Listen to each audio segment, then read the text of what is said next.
Turn to 1 Thessalonians chapter 5. And that's where I want us to spend our time this morning. And I'm going to read just a portion of that again for us, starting in verse 5. For you are all children of light, children of the day. We are not of the night or of the darkness. So then let us not sleep as others do, but let us keep awake and be sober. For those who sleep, sleep at night, and those who get drunk are drunk at night. But since we belong to the day, let us be sober, having put on the breastplate of faith and love, and for a helmet, the hope of salvation. For God has not destined us for wrath, but to obtain salvation through our Lord Jesus Christ, who died for us, so that whether we are awake or asleep, we might live with him. Therefore encourage one another and build one another up, just as you are doing. In middle school, I went to a parochial middle school, an LCMS Lutheran middle school, and the 8th graders, they went to Chicago for a class trip. And the 6th graders got to rule the school for a day in 6th grade, because you know that never happens. They got some fun activities to do. But in 7th grade, we got to go spelunking. Does anybody know what spelunking is? Does anybody not know what spelunking is? And that's okay if you've never heard of that word.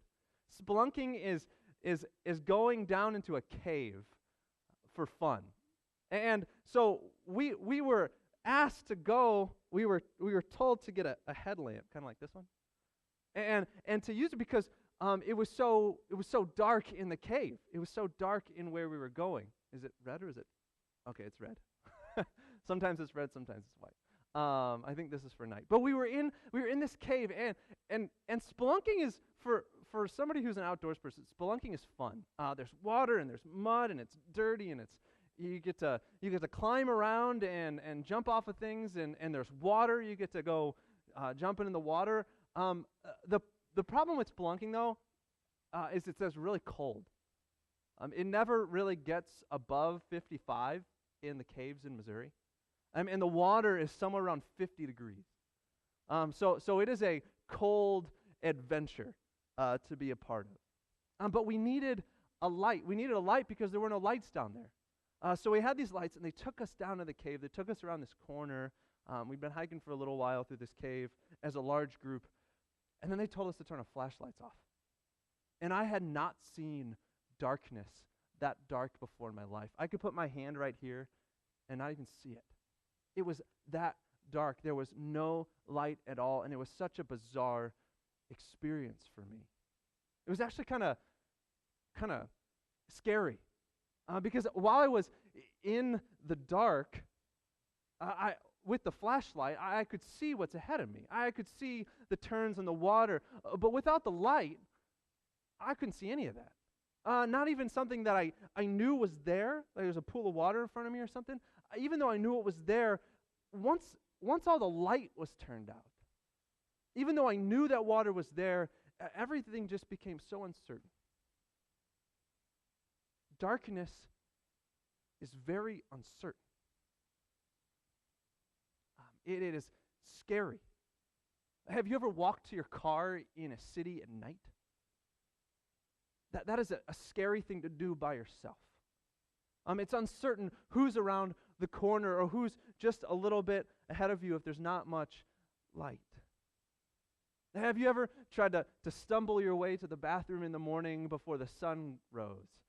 Even though you know the house, even though you've lived there for a while, you still are running into walls and running into doors. It's just so uncertain, this darkness.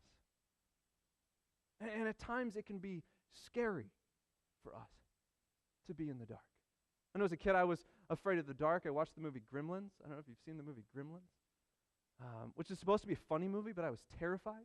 And so I would never go in the basement without my parents or a light on because I felt like there were some creatures down there trying to get me. I probably saw it well before I should have seen it. Darkness is uncertain.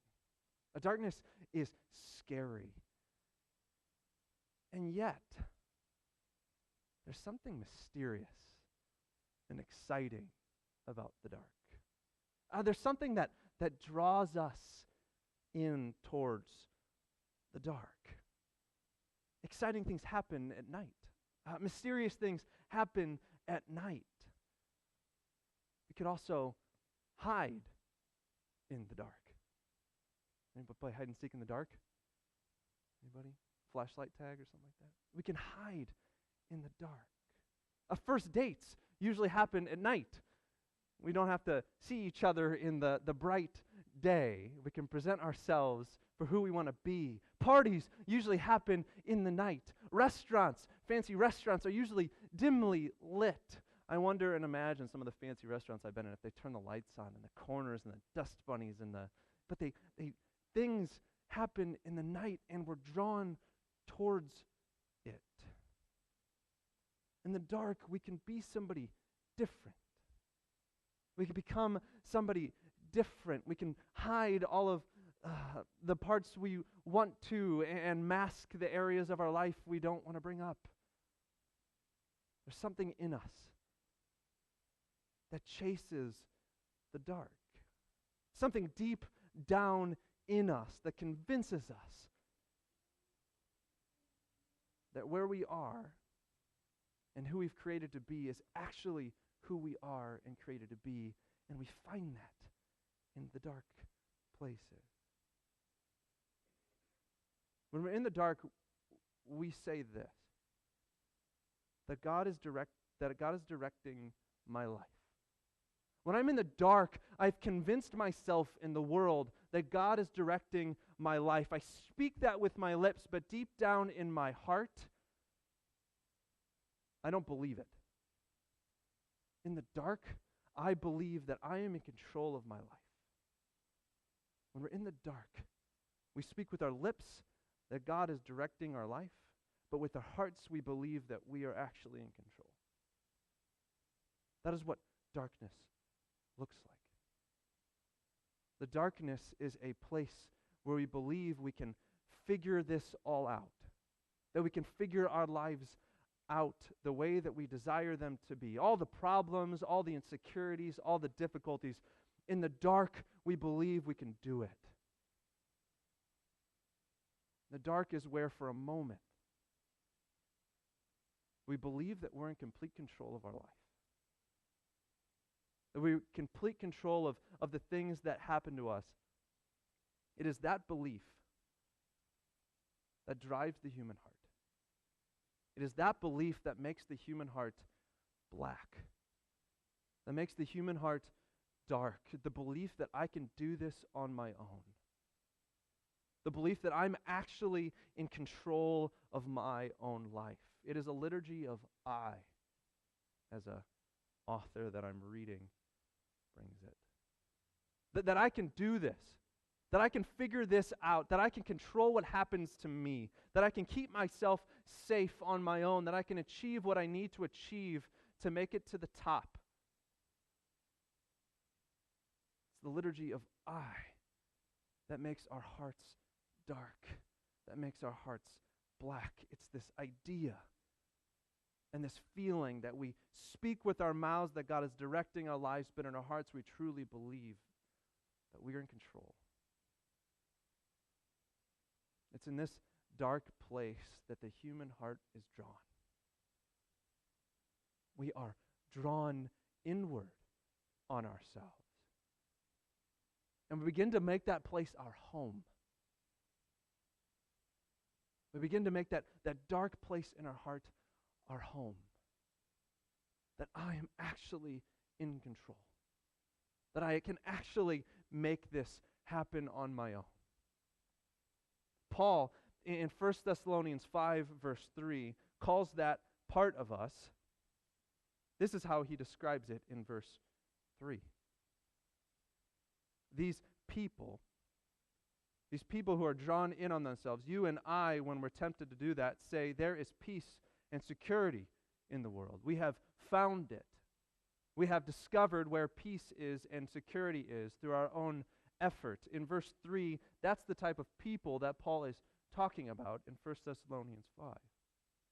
That I've found it. I have found peace and security on my own. And we convince ourselves that we can.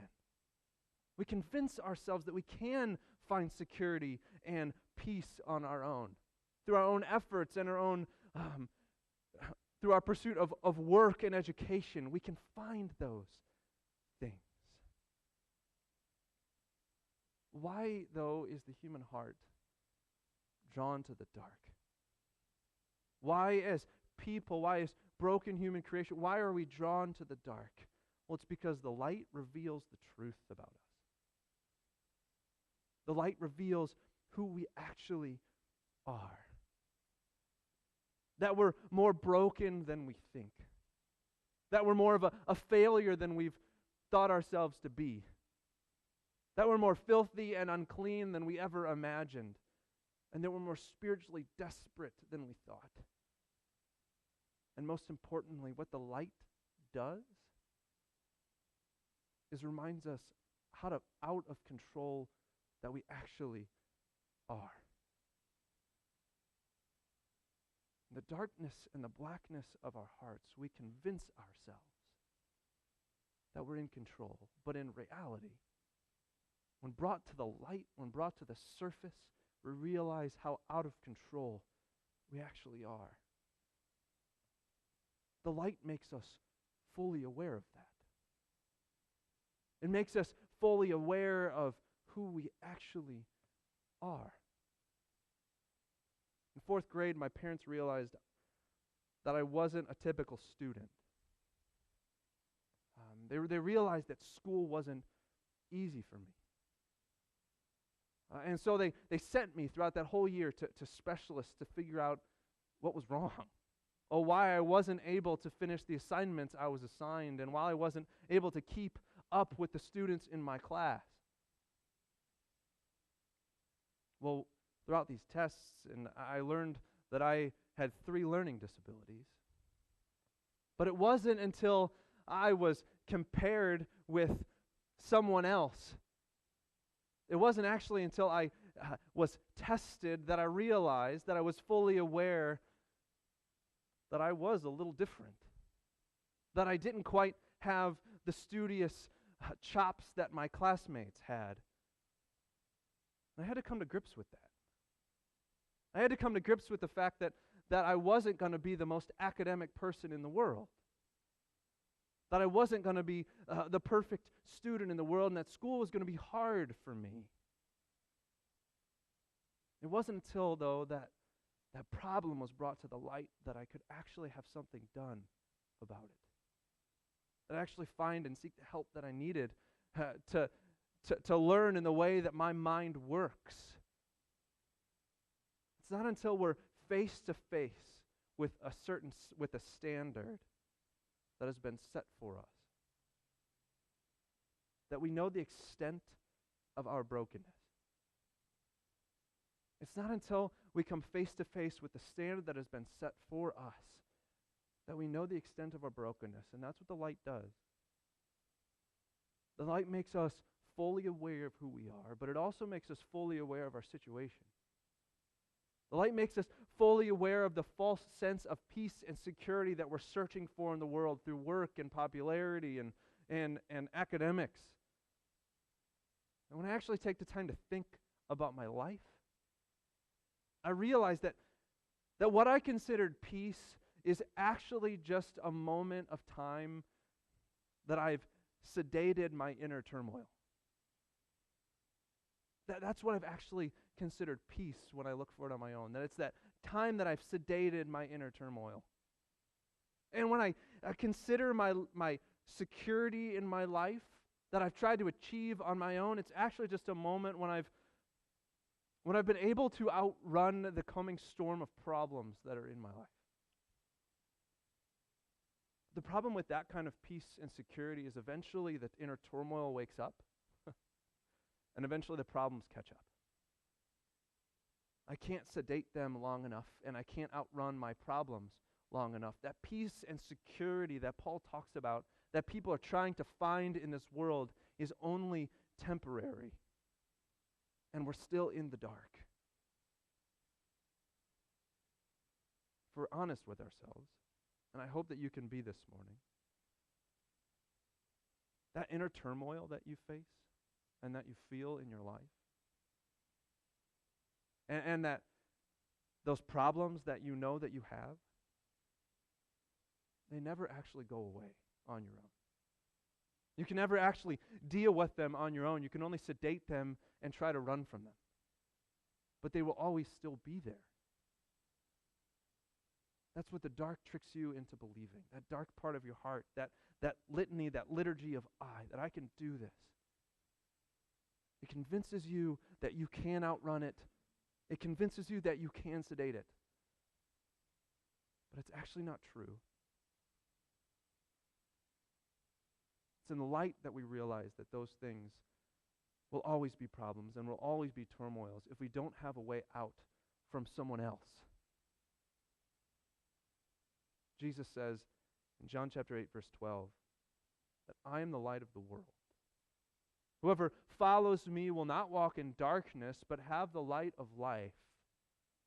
In this situation, Jesus is speaking to the Pharisees who are so caught up in practice and tradition and ritual that they believe that they could do it, that they could appease God on their own. And Jesus comes to them and says, no, I am the light of the world.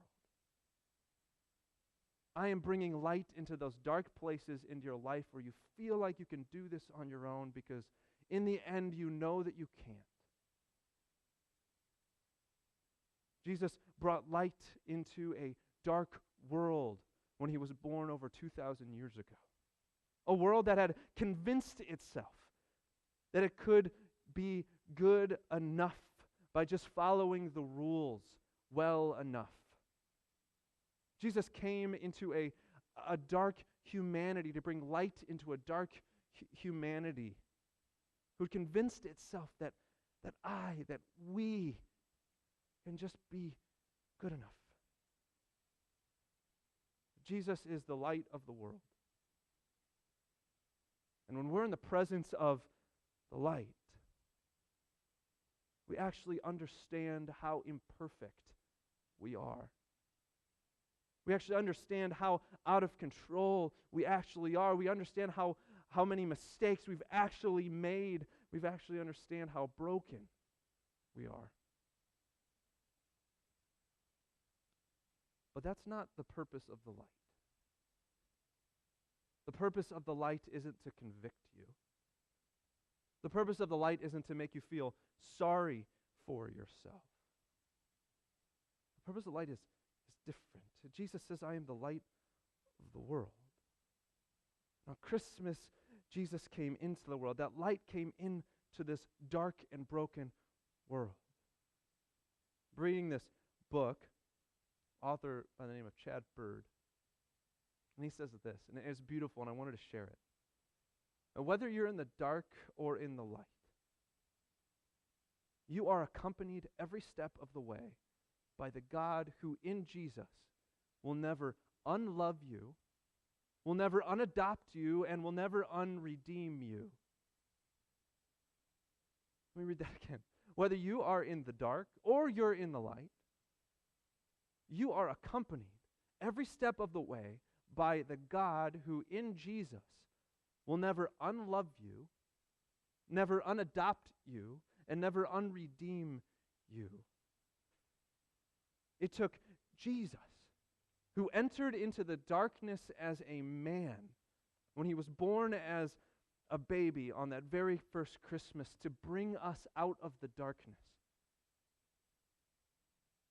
It took Jesus, it took God himself to enter into the dark world, the darkness of our hearts, to bring us into the light. And as he came into the darkness and hung on a cross, he took upon himself the darkness and the blackness of your heart. That brokenness and the failures that you feel when you're brought to light. He took all of that when he entered into the world as a man and died on a cross. It took God entering into the darkness to show you what true peace and true security actually look like. Through Jesus, God reached into his creation, grabbed hold of a world that was broken and trying to run from him, and brought him to himself, brought it to himself. It's the light, it's the truth that says that God is unendingly loving you and pursuing you. We see that in Jesus. We see to what extent God will go to pursue you and love you, to bring you out of the darkness and into the light of life. 1 Thessalonians 5, verse 9. For God has not destined you for wrath, but to obtain salvation through our Lord Jesus Christ. God knew that we were out of control. He knows that I'm out of control. He knows that when I get into my heart and I try to believe that I can do it on my own, that I'm out of control. And so he brings me back into control through Jesus. He adopts me as his child. He brings me into his family, and he gives me a promise. It's only when this truth of God's love for us through Jesus has owned us that we can actually deal with the turmoil and the problem. It's only when you know that God came and dove into the darkness to grab you that you can actually start dealing with the problems and the turmoil. Spelunking was a lot of fun. I had a lot of fun. It wasn't one of those guided cave tours, the lights along the side. I mean, there's mud and there's water everywhere. We climb and crawl, we dive in water. But it was amazing when I got out of the cave how dirty I was. I mean, my skin was brown because of all the dirt and the mud that I had covered. And I tell you what, it was so amazing to put on clean, warm, dry clothes at the end of that. It was the best feeling in the world to be able to shed those filthy, gross, wet clothes and put on warm ones. In your baptism, God clothed you. He made you children of the light. Paul says that in verse 5. For you are all children of light, children of the day. We are not of night, we're of darkness. God has brought you out of the depths. He has clothed you in clean, warm, nice clothes, a robe of righteousness. And now we get to live in the world that way. As people of the light, we no longer have to get caught up in trying to create peace and security for ourselves because it is something that has just been given to us. Through the promises of Jesus, those things have just been given to us. And instead of being drawn towards the darkness constantly, God pulls us towards the light. But the light, the truth, Jesus. He doesn't draw us. He doesn't tell us to go inward. He draws us outward, out of ourselves, out of the darkness that we are. He leads us to be his presence of light in the world. Jesus doesn't direct our gaze inward. He directs our gazes outward because he's healed your insides. He directs us outward. In the light, we see the world through his eyes. We see a broken world that's just as broken as we are, but we see a world that he so desperately desires to save. In verse 11, 1 Thessalonians 5, I should just leave my Bible open because I keep opening it. This is what we get to do because our security and our peace have been promised and secured through Jesus. Therefore, encourage one another and build one another up, just as you are doing. It is only when we're in the light that we are able to care for those around us. It is only when we're truly able to see who we are and see who they are that we're able to care for people. Because in the light, we understand that we're broken and they are too. That in the light, just as they are in the... sorry, I'm getting so worked up about this because this is like... that just as they are in the dark, we have the tendency also to be drawn to the dark too. That we understand what it means to be in the dark because we've each been there. The light of life we have received through Jesus has given each of us the divine purpose of caring for each other, caring for our neighbors, and for caring for the world. As children of the light, who carry with you the promise of salvation through Jesus, you are charged to bring that light to the dark corners of the world. Paul reminds us in 1 Thessalonians chapter 5 that you are children of the light. You have been made children of the light, a light that the world needs to see, a light that the world needs to know, because it is stumbling over itself, trying to find peace and security apart from the one place that it is, in Jesus Christ. And that's all Paul has to say, and that's all I have to say. You are children of the light, in the name and for the sake of Jesus.